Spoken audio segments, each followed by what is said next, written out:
Bienvenue dans l'essentiel du dessous des cartes. Aujourd'hui, on commence par aller dans la région de Koursk, en Russie, partiellement occupée depuis août dernier par l'armée ukrainienne, qui y serait ces derniers jours en grande difficulté avec cette visite, il y a une semaine, de Vladimir Poutine en treillis militaire.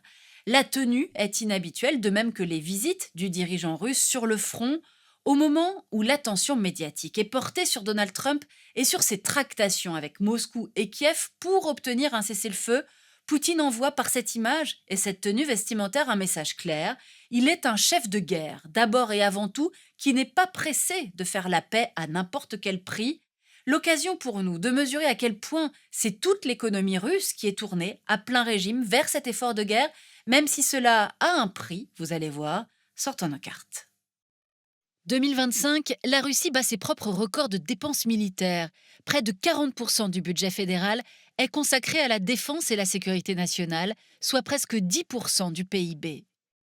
Moscou prévoit de recruter 350 000 militaires supplémentaires pour atteindre un total de 1,5 million de soldats et d'officiers. En parallèle, 15% de la population russe vit sous le seuil de pauvreté et le salaire moyen est de 75 000 roubles, environ 820 euros. Aussi, quand le gouvernement russe propose aux soldats un salaire minimum de 210 000 roubles, soit un peu plus de 2 300 euros, la rémunération est plus qu'attractive. Mais elle a aussi un coût pour l'État russe, qui ne cesse d'augmenter les impôts pour les particuliers comme pour les entreprises. Alors regardons maintenant comment l'économie russe vit avec les sanctions. Les Européens ont arrêté d'acheter du charbon russe et ils ont drastiquement réduit leurs importations de pétrole russe. Si en août 2021, l'UE achetait 14,9 millions de tonnes de pétrole à la Russie, ce chiffre est tombé à 1,7 million 2 ans plus tard, en août 2023. Mais la Russie a réussi à trouver de nouveaux débouchés énergétiques. La Chine et l'Inde sont devenus les principaux clients de Moscou. En 2023, 58% des exportations du pétrole russe ont été dirigées vers les deux géants asiatiques. Pour continuer à exporter librement son pétrole, la Russie achète de vieux tankers et les fait naviguer sous un pavillon de complaisance afin de pouvoir contourner les sanctions. Pas moins de 70% du pétrole russe exporté par voie maritime serait acheminé par ces embarcations clandestines.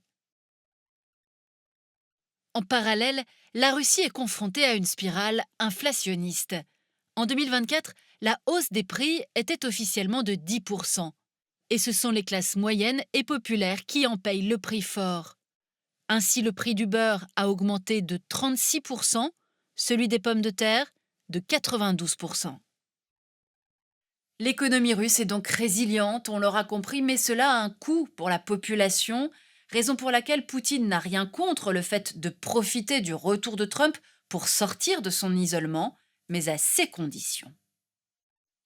Voilà l'essentiel du dessous des cartes, c'est fini pour aujourd'hui. À bientôt.